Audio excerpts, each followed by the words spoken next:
ایسا بندہ یہ مت دیکھیے کہ میں دیوبندی ہوں مجھے دیوبندی سے پڑھنا ہے، میں بریلوی ہوں مجھے بریلوی سے پڑھنا ہے، میں اہل حدیث ہوں مجھے اہل حدیث سے پڑھنا ہے، نہ، دیکھیے امانت دار بندہ ڈھونڈیے جو حدیث کے آنے پر اپنے امام کے مذہب کو بھی قربان کر دے، حدیث کے آنے پر سب کے اقوال کو پیچھے کر دے۔ یہ میں بات علی الانصاف کہتا ہوں کہ اگر آپ دیکھو کہیں پہ اہل حدیث کے کسی عالم کی بات قرآن کے خلاف ہے، ترک کر دو۔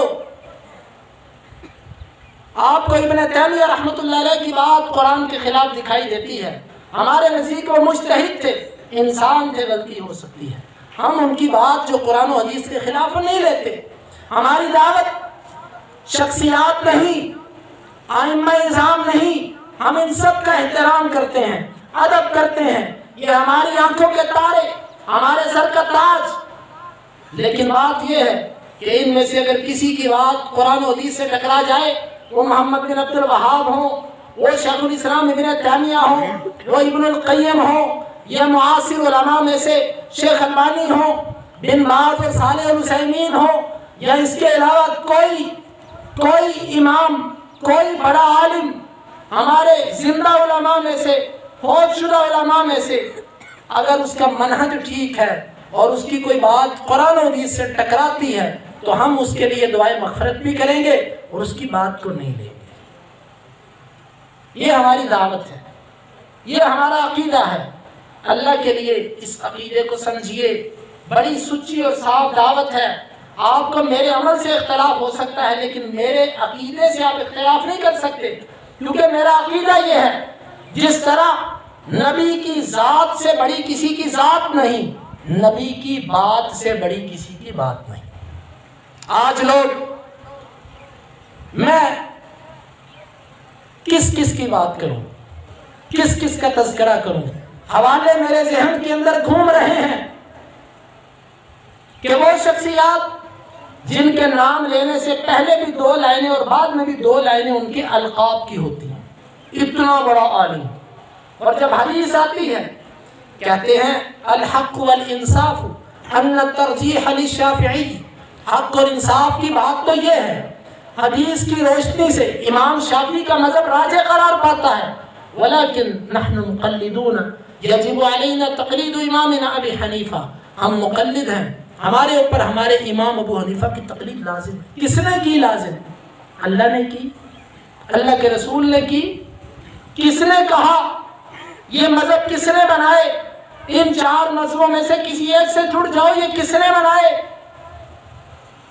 سوچئے، غور و فکر کیجئے۔